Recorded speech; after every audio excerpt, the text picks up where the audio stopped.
And happy holidays to you all, and welcome to Into the Absurd. I'm your host, Tina Brock, and on behalf of everybody here at the IRC, Bob Schmidt, our Ways and Means Coordinator, Erica Holscher, our Associate Artistic Director, and your host here, Tina Brock, to Into the Absurd, just wishing you all a very happy and joyous holiday season. So glad you've joined us today. If you're here on Zoom, well, we look for your comments in the chat box. If you're coming in on Facebook Live, welcome to you as well. On our show today, Vijay Padaki. Vijay is worn two hats for his career. He is a psychologist and a behavioral scientist, and he has for over 60 years been a driving force behind the Bangalore Little Theatre in Bangalore, India. And I've wanted for so many years I've had the opportunity of sitting in Philadelphia with Vijay many times and having conversations, and so wanted to work together on a number of projects. And this seemed an ideal time to let Philadelphia and around the country learn more about Vijay. So this conversation that you're going to be seeing today was actually recorded last Sunday morning, 10 a.m. here, and I think it was about 9:30 Vijay's time in India. And I guess one of the great parts is we're experimenting with new things here at the IRC, and that's ways of staying in touch with people around the country and around the world. But we're going to be watching with you, Erica, Bob, and I here manning the chat box. If you have any questions, we certainly can answer them to the best of our ability, and any questions for Vijay, we can definitely get over to him and get them back to you by way of email. And then I'll be back at the end of the broadcast just to tell you a little bit more about some of what we have coming up for 2021 in January and February as we continue into the absurd, as we forge into this brand new year. And I just want to thank those of you who have been with us. If you are new to Into the Absurd, thank you so much, because it is your support and your guidance and your being there for us that has made this experiment a joyful thing for all of us on this end as we head into 2021. So with that in mind, we hope you'll stay tuned. And now a conversation with Vijay Padaki from the Bangalore Little Theatre. And good afternoon, everybody. Hi, I'm Tina Brock, the host of Into the Absurd, a virtually existential dinner conversation coming to you from Santa's workshop today. Everyone here at the IRC, Bob Schmidt, Erica Holscher, all of us, the board of directors, all wishing you a very, very, very happy and safe holiday season. On today's show, Vijay Padaki. Vijay wears many hats over his many, many years involved in theater and psychology and organizational development. Vijay was when the Bangalore Little Theatre was formed about 60 years ago, and they are celebrating a very big anniversary this year. And I got to know Vijay a little bit through a mutual friend in theater at NYU, and over coffee, got to know a little bit more about him and this wonderful theater. And through the ability of virtual theater, now we are able to have Vijay here in India, coming to us from India today. And so very happy to talk with him. If you are in the Zoom room, we'd love to hear your comments in the chat box. If you're coming in on Facebook Live as well, come on in and ask your questions and share in the holiday season and just the joy of being able to connect virtually with people around the world doing very, very interesting projects. So as I mentioned before, Vijay Padaki, he is a psychologist, organizational development specialist, and he has done worn many different hats at Bangalore Little Theatre, and including that as playwright, as actor, as director, as secretary, as president. And I want to talk to him all about the 60 great years of this organization's development. So Vijay Padaki, welcome to Into the Absurd. Thank you. Nice to be here, Tina. It's so very special to have you here from halfway around the world, and I'm so glad you can join us in Santa's workshop today. So Vijay, let's go and celebrate a very special year for Bangalore Little Theatre, right? Your 60th anniversary. And I want you to put us at the table 60 years ago when you and friends, I was reading about all the different characters that were at the table, the important folks that were making the decisions about forming the theater. Give me a little sense of the story of what that was like for you. delighted to do that. By the way, December the 16th, which was 3 days ago, was the first public performance of Bangalore Little Theatre. And September the 30th was a sort of first showing of our faces in Bangalore with a play reading, with a public play reading in 1960. But the first public performance was really just a few days ago, 60 years ago. And was that Moliere's the prodigious snob? That was Moliere. That was Moliere. Perfect. We decided to start with a big bang, something that, Would-Be Gentleman is colorful, spectacular, atrociously funny, and it's something nice to make your mark with. Go in with a bang, right? And how was it received? Oh, we just did 2 performances. They're packed. They're absolutely packed. So 1 year ago, when we did a soft launch of our Diamond Jubilee year, we published the first 3 volumes of plays that we are working on as part of the 60-year celebrations. We're publishing 9 volumes of plays. And these are plays. These are plays developed within Bangalore Little Theatre. Many of them are mine. But when the group suggested that they would like to publish my plays as a kind of tribute to me, I suggested that they should include other plays as well and make that a contribution from Bangalore Little Theatre for the theatre community. So 3 are out, and the remaining 6 are likely to be out in early 2021. Okay, so how did we begin? What was it like? We must remember that 1960 was still quite close to the independence of India, and there was still a colonial hangover. It hadn't quite left us. Bangalore was particularly, colonized in the mind because we had a cantonment. A cantonment is a military side of a city. And now this is something that would interest your American audiences. The cantonment was set up by Cornwallis, the man who led the British Army during your independence war. He was roundly defeated in New England, and he had to redeem himself. And when he went back to England, he begged for an assignment in India to fight local, upstarts who are trying to push the British out. And the first major cantonment by him was set up in Bangalore. Now, the reason I'm mentioning this is that was the beginning of a cantonment city divide. The city carried traditional Indian lifestyles. The cantonment was anglicized. With schools teaching in English language being brought in, and so on. So that was it.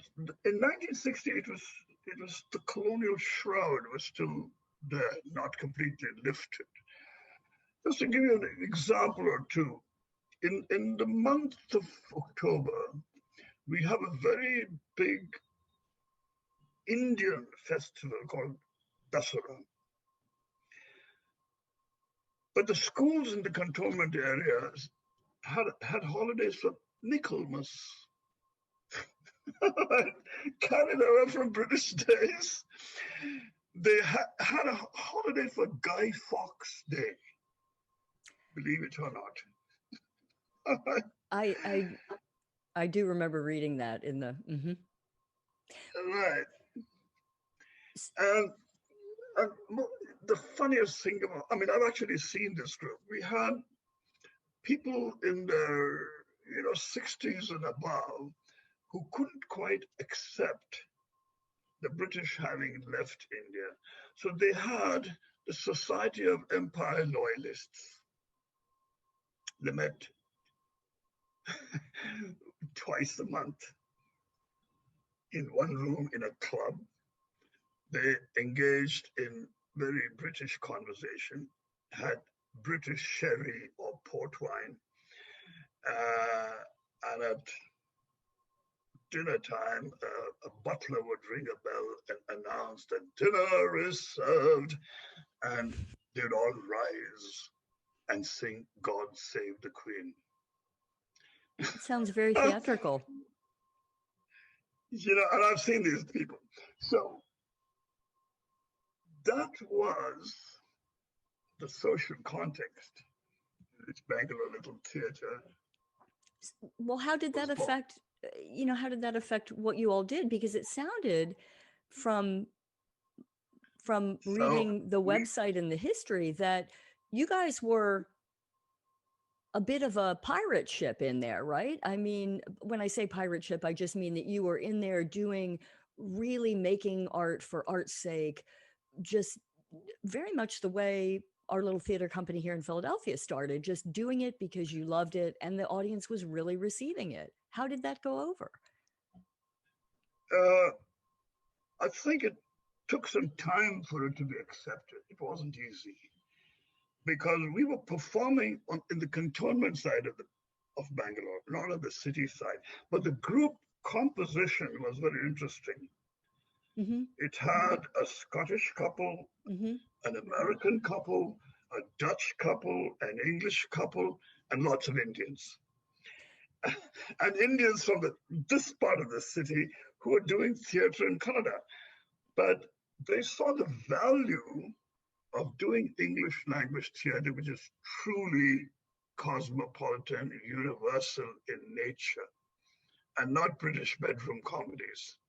Mm-hmm. And that helped. So as early as the second year, well, we were into our third year, we did an original English language adaptation of a Sanskrit classic. Mm-hmm. And that was the impact. We had arrived.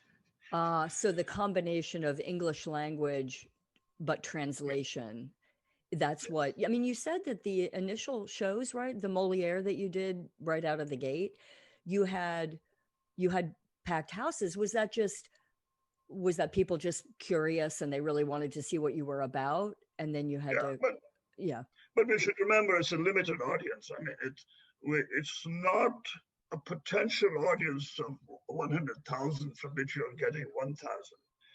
The potential audience in this part of the city, the canton part of the city, was not all that big. The fact that we could fill the hall on 2 nights was something at that time. Mm-hmm. It was a good beginning, a very good beginning. Were you the only game in town in the cantonment? Were you the only theater? Did you have competition? There was one company which was entirely, the membership was entirely British expats who were working in India. It was completely amateur theater where, every 3 or 4 months you say, let's do a play. And what kinds of work did they do? Bedroom comedies. Oh, okay. Alan Ayckbourn. Yeah, and so our British and Scottish couple who came to India were horrified that there was this kind of theater in 1960. so many years after independence. So they decided not to have anything to do with them. Hmm. And they made friends in India.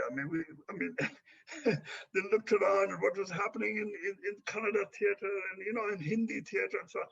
And they just broke away from that, although they were expats themselves. Mm-hmm. That was the start. How did you all meet each other, your Scottish friends and your English? How did you all decide what was the conversation sitting at the table about, hey, we need to do this? Well, the expats who came here wanted to do theatre, so they looked around. They had their antenna out. All right. So they found that, the Department of English in a college in this part of the city had active theatre interest. They got in touch. And, Okay. word of mouth, mostly word of mouth. Somebody introduces you to two others and they introduce you to four others and that. Yeah. And before you know anything, there's a group formed. You built a castle, right? Now, when you, I was reading that, so this theater, you begin, you're up and thriving, people are really loving it. And then you get to a place where this seemed rather recently, 2005, I think you did a strategic plan where you changed, you decided to expand the company in a different direction. I'm curious about, and well, let me back up a little. There were three things you said that can be the downfall of any enterprise, any small enterprise, and that is, personality driven theater, and you named a couple of other reasons: lack of transparency, and I forget what the third one is. Star complexes. So what led you to decide that you wanted to change or expand the course of the theater in 2005? Well, a couple of important reasons and a couple of minor reasons as well. Some of us are terribly concerned about sustainability. It shouldn't become dependent on 3 or 4 people to do the next production. So we were very, very concerned about sustainability. Now that leads to an extremely important next point. What does a non-profit theater company do? How do they function typically, at least in India? They're hopping from one project to the next. They do this play, they have a great green room party, they pat themselves on the back, and everybody's back to work, and then they want to do the next project. So you're hopping from project to project. Now, just try to imagine what that means for managing finances. You're starting afresh each time. Yeah, I know that. I know that well. And then you rely very heavily on yes, sponsorship. right. We're not starting afresh each time, but I hear you very well. It's very hand-to-mouth existence. I get it. Yeah. You know what I mean. I don't mean completely fresh each time. Right. So we said, how do you reach a state of maturity where there's something that can be called ongoing? So we moved away from project to project performances to programs, long-term vertical programs. And we started creating program funds. So for instance, if you take the program, The History of Ideas, we've done 19 plays in the history of ideas. It's a vertical, and one of our most successful programs. We've built program funds. We can do the next 2 plays. We'll have enough working capital for the next 2 plays without going around with a begging bowl. Well, how did you do that, Vijay? Is it that funders in India are more likely to give you money for a vertical, for that kind of a program long term? I guess I should ask, where does the majority of the money come from? Is it coming from individuals? Is it coming from government funding? Or what made it more attractive? A mix. It's a good part of the money comes as grants, major grants. I mean, it's private philanthropy. They admire your work. They like the concept of the history of ideas because it had a heritage value. They said, okay, here's the money. Good luck. It goes into the kitty, right? It goes into the fund. And then a virtuous cycle starts setting in. The next time you have a conversation with somebody, they say, how can I help? Now you're not asking.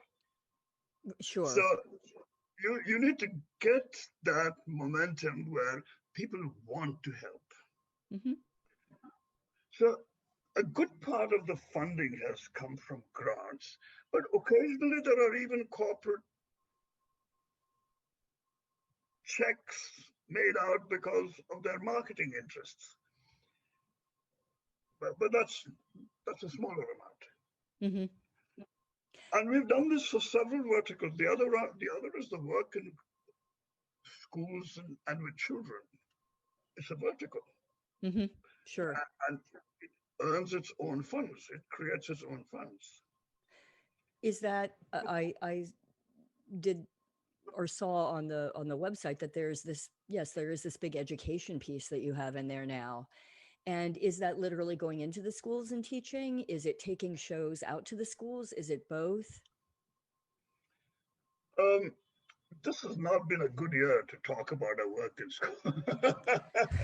It's not been a good year to talk about a lot. I don't have to tell you.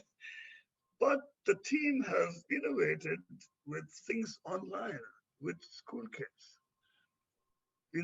Even getting them to process the experiences of the COVID pandemic. What new lessons did they learn? What has it taught them about relationships?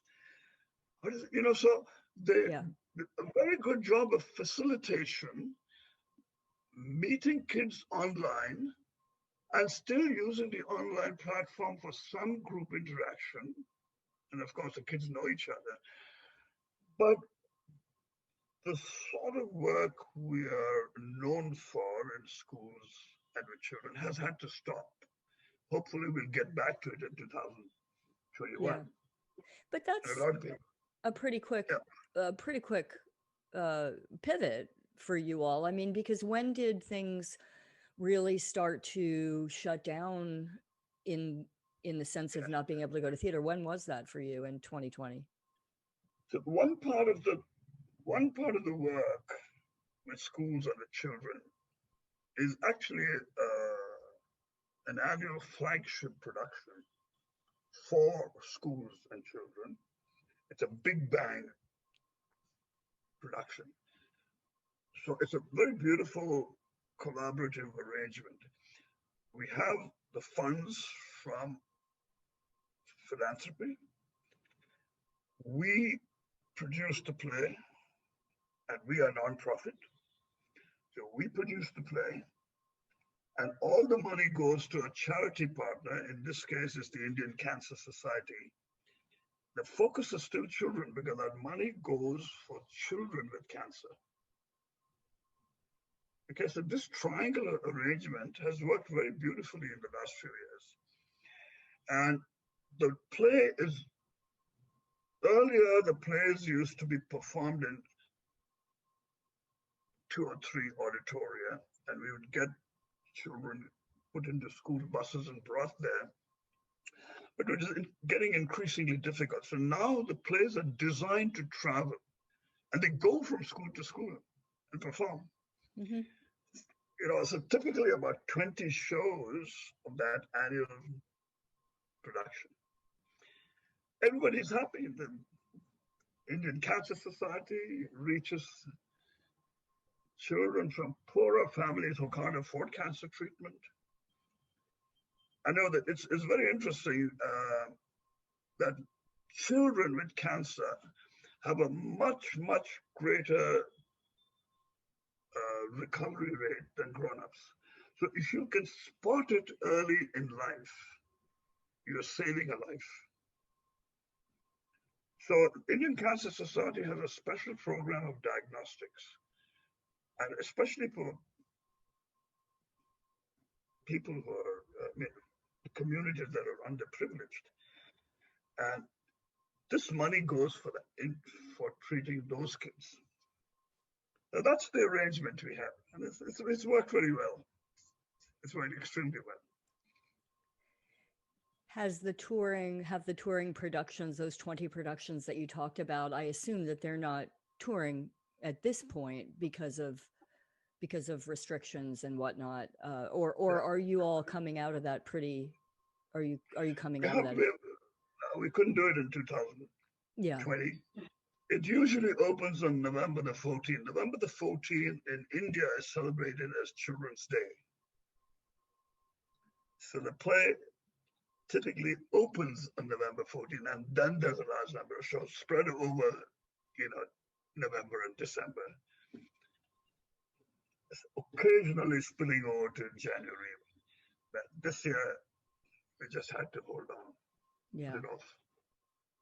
Yeah, we look forward to all of that, right? In 2021, whenever it's safe again. I wanted to ask you that, 60 years is an extraordinary commitment to an organization, and you've had so many different hats during that time, as actor, as director, as playwright, as secretary, as president, as, or helping the organization. Is there an achievement or a period of time during that 60 years that you felt was your sort of greatest achievement, crowning achievement of all of that? It's such a rich, for the organization, for the community, for yourself, such a very, unusual and important span. It certainly feels good. I feel very good about it. But there's some things that are good for Bangalore Little Theatre, and something's good for me too.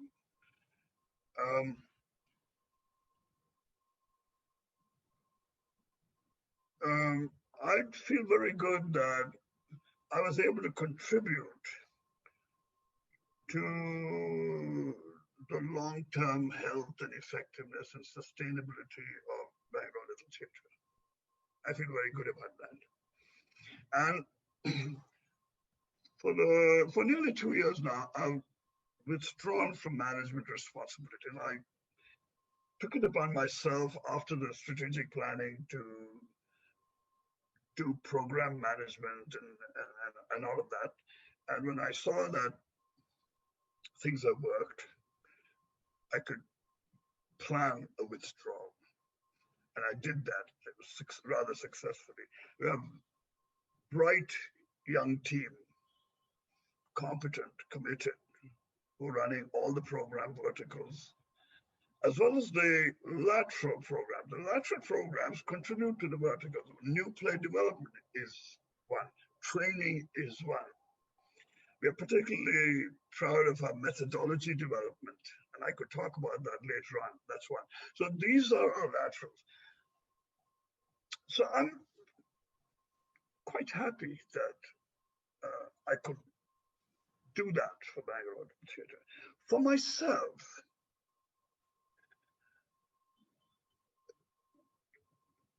I don't know, last year I turned 80, believe it or not. And the theater group decided to, felicitate me. They did a festival of my plays. That's when they decided to publish all my plays. Now, here's something interesting. I've never bothered to publish my plays. Why? I don't know. The enjoyment of writing was far greater important to me than seeing it in print, because it didn't matter to me to be seen as a playwright. Yeah. Doesn't that go alongside your original founding? Honestly, didn't matter. I was happy if the play was produced. I'd be happy. I mean, the moment I fit. For me, the satisfaction peaked when I put the last full stop on a script, and then I'd share it with friends. I get feedback, and I'm working on the next script. So when they decided to publish my play, and I was asked to be the series editor, for the first time, you won't believe this, for the first time, looking back at 50, 60 scripts, full-length plays, sketches, short plays. For the first time, I realized how much writing I've done. I honestly had never imagined. So, I mean, there's a feel good about that too. Okay, I did something. Yeah, that's a lot of writing, a lot of scripts, and I guess when you're in the flow of it, like when you're on stage, right? You're in the middle, you're in the flow of it, you're doing it, and it's one creative act leading to the next, and you look back on it and you've really accumulated. Well, yeah, this is the same thing with acting. I don't act anymore, but Do you miss it? young, Do you miss acting? No, not really. It's something. It's to me at least. It's far greater joy when you are young. That's when all the girls are looking at you. It's not so important. No, we need good-looking and jovial and with a heart of gold people on this stage at every age. Vijay, you can come to next time when you're in the US. You can come over, absurdist and existentialist. Then came directing. I've done a lot of acting in the early years, but I don't miss it. Yeah. I'd rather train actors. I'd rather train directors and develop new methodology, new techniques of training. That's where the psychologist in me comes in. Right. I've had a lifelong interest in behavior change, social change, behavior change. So I try to get my colleagues to see the science in actor training, not just ape techniques, but what's the science? How do you make long-lasting changes in an actor? That's what fascinates me. Long-lasting change, as in growth, or developing techniques that are repeatable, or both, but more important, to discover one's potential that is there. You never knew it before. How do you do that? That's a big question, right? Oh, yeah, this is going to become a lecture. Show. He nods his head. Oh, Lord, you didn't ask me that. Well, I'm very fascinated in that intersection. Well, of I the know psychology. because of your own background. Yeah. Now, listen, my journey has been a long, winding road. I started in biology, went on to psychology, clinical psychology to boot, and then to applied research and organizational behavior, and then into management. Is there anything common to all of this? Yes. It took me many years to understand that. Yes, science of change, science of behavior change. Now, in both training actors and training directors, I think one of my major contributions is to get people to appreciate diversity in human nature. And so this person coming alive out of the script can be much more than the pigeonholes you created in your mind as an actor or as a director. So how do you have a rehearsal process, a training process, by which you discover new ways of people expressing themselves as characters?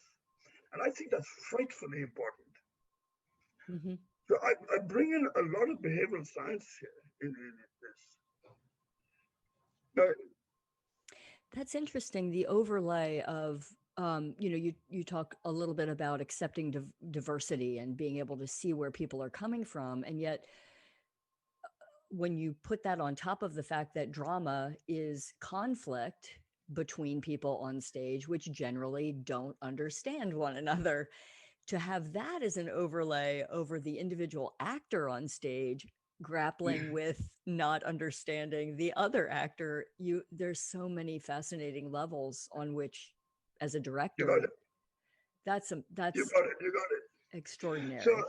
here's a very simple, oversimplified model to training. We talk of a golden triangle, which is the body, the voice, and the mind. And because some of us here in Bangalore have actually studied training techniques of different parts of the world in different traditions, at different times in history, we can see very clearly that two parts of the triangle are very beautifully attempted in training techniques, the body and the voice. The mind is the least attended. Mhm. I mean, it's not that it's not attended, but now if you say that that's important because an actor carries blocks, Mhm.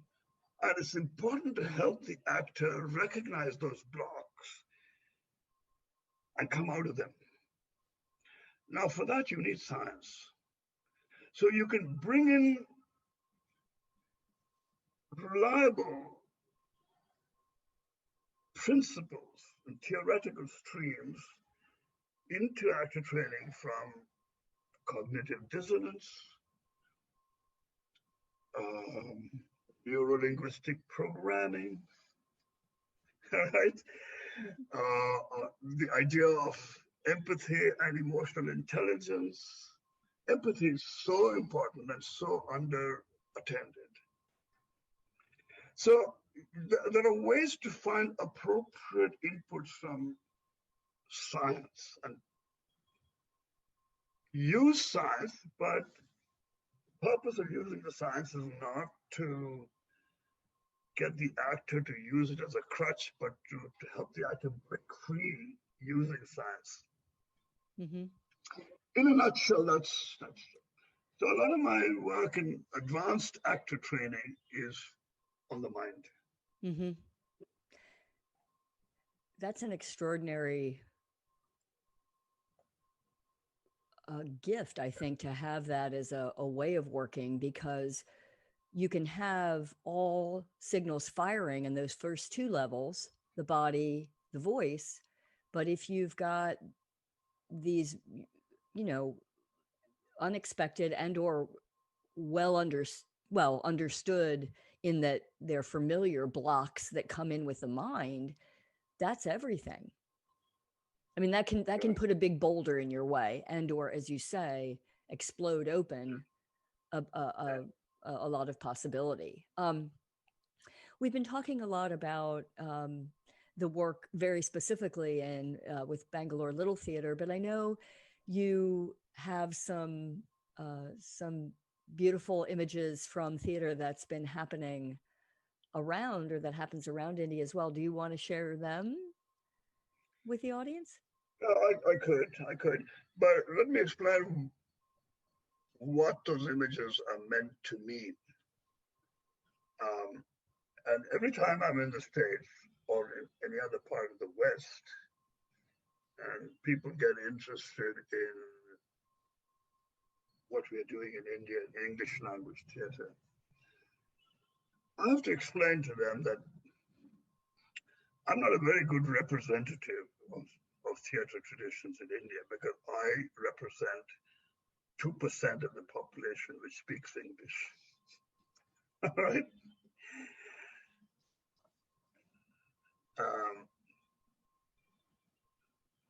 Vast majority in this country doesn't speak English. And there are 200 dialects in this country. Even officially, there are 22 languages recognized as official languages. So who am I to talk about? So I have to get both our own people here in India in the English language theater to hold on. You need some humility to look at your work in the theater. All right. The real Indian traditions of theater are outside the cities. You will not see them in the theater, and many of them are facing extinction because city-based theater activity has clout. They managed to get funds. They managed to get institutional support for the kinds of things they want to do. And in India, the English language has clout. The judiciary works in the English language. The economy works in the English language. Marketing and advertising is in the English language. It's ridiculous. It's a ridiculopathy. Anyway, put it aside. So when we do theater appreciation, we like to get people to see what exists outside their cozy comfort zones in the city. And I just want to show you examples of folk theater in India. It's very rich. That was the theater before colonization. And during colonization, it went invisible. It was still vibrant. Post-independence, they're facing extinction because we're focusing on economic development at the expense of cultural development. Okay, to put it crudely, that's what's happening. But here's a sampler. Now, Karnataka state where I live itself has, nobody has really counted, but 100 folk traditions. So you can imagine the whole country. So here's a sampler. I'm just going to run it through as a set of slides.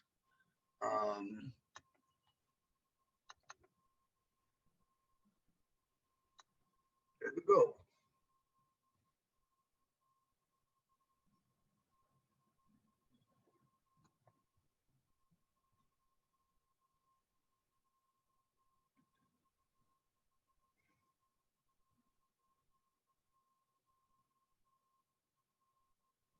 Looks like it might have. No, I'm going to bring it to the first. Yeah, there you go. Sorry. That's good. And these are different villages? These are different states. These are regions and states in the country. Karnataka is where I am. Our neighboring state is Tamil Nadu. This is Gujarat, where I spent 16 years of my life. This is the hilly part of the northern India, Himachal. This is Bangla, Calcutta, West Bengal, Assam, further northeast. Kashmir, Maharashtra on the western coast. Kerala, further down south. Konkan, western coast is further north. Uttar Pradesh in the north. Garhwal, the hilly area of the northern India. Haryana-Rajasthan. So that's just a sampler. And each is rich in itself. Each has a richness and a history. And as with theater all over the world historically, They're people stories, people relating to the world around them, people trying to come to grips with the context. That's what it's all about. And each has its own form of storytelling. How do these, I assume they're small companies just in terms of the congregation of people that run them, but do they operate much like Bangalore Little Theatre did when it first started? Is it just groups of people coming together? Do they have formal structure? Do they have funding, or is it less loosely defined? If you look at traditional theatre, it was with livelihoods. Even if you did something during the day as a farmer or as a fruit gatherer or something else, theatre was livelihood. What you do in the city is de-linked from livelihoods. So none of us is making a living in the theatre. Now, this is a serious problem, actually. If you want to revive traditional Indian performance forms, you've got to look at livelihoods. UNESCO recognizes the importance of that rather than just giving grants and sponsorships. There are people who are doing something about it. I have friends in Calcutta who have a wonderful, wonderful company called Bangla Natak. Natak means drama, who are actually working with traditional performing artists and creating markets for them so that they have livelihoods. So on the one hand, they're reviving the form. On the other hand, they're helping as the middle agency to create markets for them. Wonderful work. That's what we need. That's really what we need. And is that an unusual model as far as these smaller? That's still unusual. It's not all that new, but it is still a minority. It's an unusual model. Mm-hmm. You can look them up. Bangla Natak is you can see it on Google. Excellent work. From the photos, the illustrations the photos that you shared with us, it looks very, I mean, the sort of between the costuming, the setting, it seems very, very rich and very intricate. Are those costumes that are created? Where does the funding come for that? Or is it? Well, those costumes are passed down generations. They're not made and discarded. Right?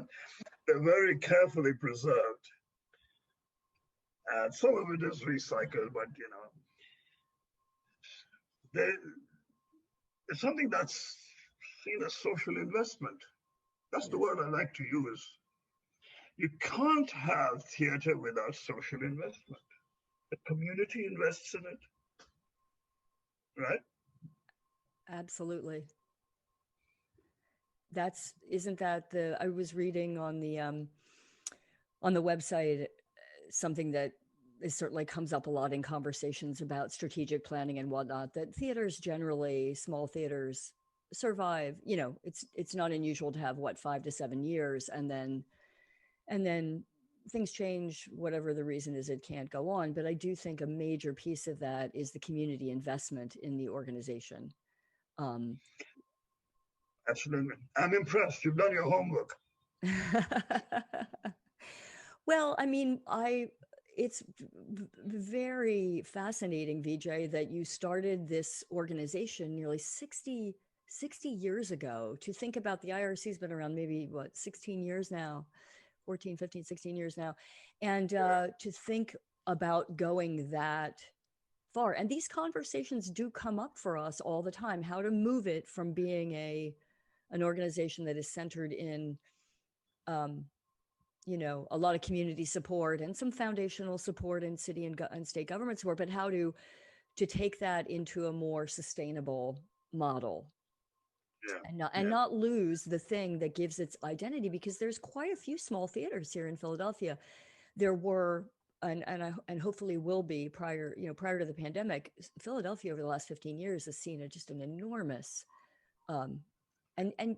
quite beautiful burgeoning of a lot of small theaters. But to get beyond that 5 to 7 years is another question. I want to ask you, I have a couple questions here. How is your actor training philosophy related to traditional actor training in India? Is your idea about bringing the mind into it something that you, Vijay, bring to the table, or is that part of? I'm adding on to the question that that was asked, but Well, that's not an easy question to answer, although I do have the answer. Because it does mean going into a fair amount of theory. But let me I'll take a shot at it. I'll try and put it across simply and hopefully not too boring. Now, if I want Tina to move from here to there in her behavior pattern, and it's genuine, it's internalized, it's enduring, it's not something she's doing for me. mm-hmm. Okay? Then, historically, through centuries, there have basically been two approaches to get that change. I can give her information, I can give her talks, advice, counseling, etc., etc. Basically, I'm trying to get her to arrive at an insight about herself by which she feels motivated enough to make the change. So the starting point is information. Then you have in between a black box in which there is an attitudinal, emotional change, and then there's behavior change.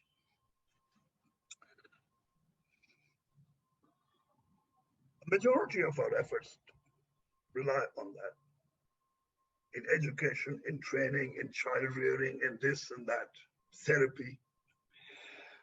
Suppose you turn it upside down and say, I want to do something to make Tina do this in a certain way, and I arrange circumstances. If you want to use a dirty word, I engineer her behavior.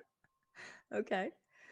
And having done it this way, she says, hey, that's good. I want to know more about it. And then she seeks information.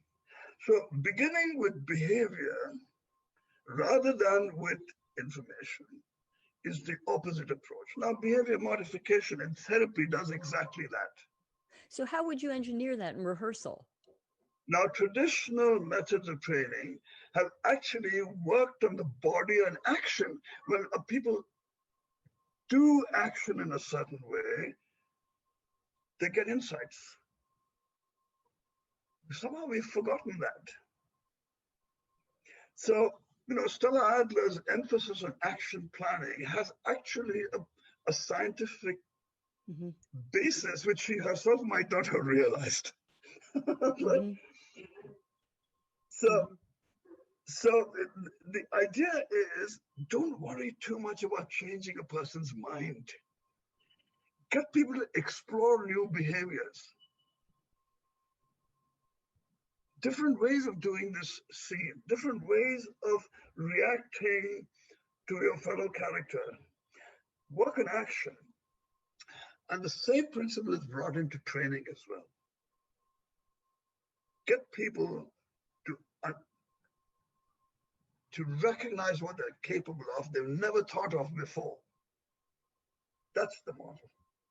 So say, for instance, would you come into rehearsal if you were directing a show and you wanted to get this change?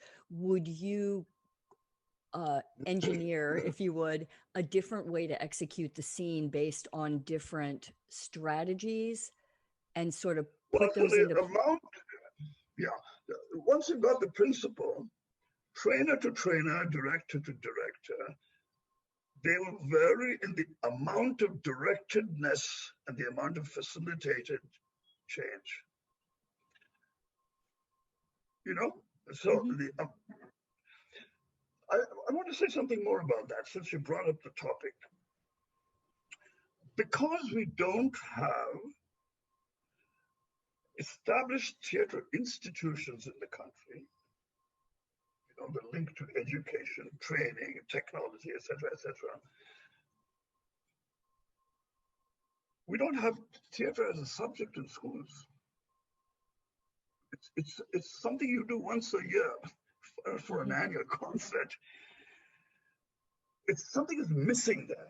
So for performance, you don't have a pool of trained artists. So tomorrow, if you want to mount a production in India, you have to make do with whoever comes for auditioning out of interest and love of the theater. We can't expect trained actors to come. So this is a key point in my training of directors. I have to get them to see that in the Indian context, in Indian condition, the director has to be a trainer as well. The director has to be prepared to be a trainer.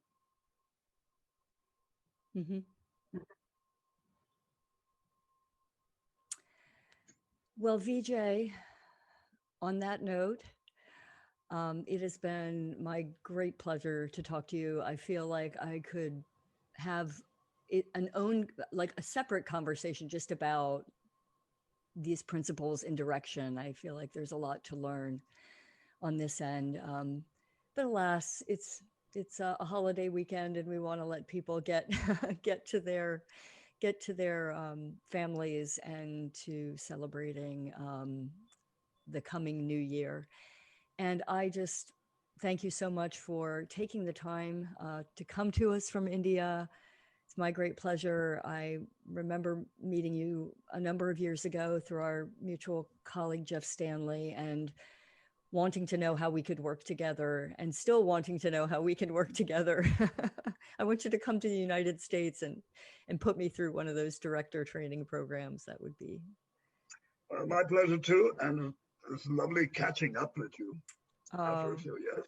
Very much. And I will keep up to date with what's happening with the Bangalore Little Theatre, and do hope that if you come to the United States again, well, there's nothing keeping us from staying in touch.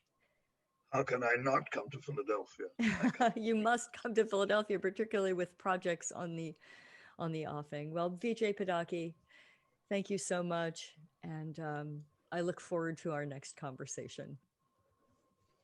Be well. Bye. And thanks to everyone for joining us on this holiday weekend, and wishing you a very safe and a very healthy weekend ahead. And here we are, and thank you for being here today and joining us on this holiday weekend. And I want to extend a very happy new year to you early, and hope that we'll see you next Saturday, January the 2nd at 5 p.m. here. And we'll be live that day with Sonia Aronowitz, who is the executive producer and founder of Juniper Productions here in Philadelphia. And we'll talk to Sonia about all the many hats she wears as a producer, soup to nuts producing, and how that works alongside her creative side as a writer. She's working on a project now called Films I Have Not Known, and that talks all about her work and her discoveries in Manchester. UK in the 70s and the 80s. And we'll talk about how being an artist and being a producer go together. And that's coming up on the next Into the Absurd. And I hope you'll stay with us and be with us in the months to come. Gosh, in January, we're going to be coming back to Philadelphia and talking to all kinds of folks whose names you may be familiar with. Chris Munden, who is our faithful correspondent and editor over at Findy, which is the arts and culture publication here in Philadelphia. We have Jill Harrison coming on. Jill is the executive founder and executive director of the Directors Gathering, and Gabrielle Corsaro, who is the founding director of the Bridge PHL in Philadelphia, a producing company here in Philadelphia. And then we've got John Zach, Jane Moore, and Tomas Dura coming back at the end of January, where we're going to sort of relive the halcyon days of 2018, talk a little bit about the eccentricities of a Nightingale, the Tennessee Williams production that we worked on, and what that was like and how that went down for all of us. So we want to hear from you in the chat box during those conversations. We've got plenty more people coming on in February, March, April, and into 2021. So we look forward to seeing you. And from Erica and Bob and everybody here at the IRC, just wishing you a very, very, very happy New Year. Enjoy your week.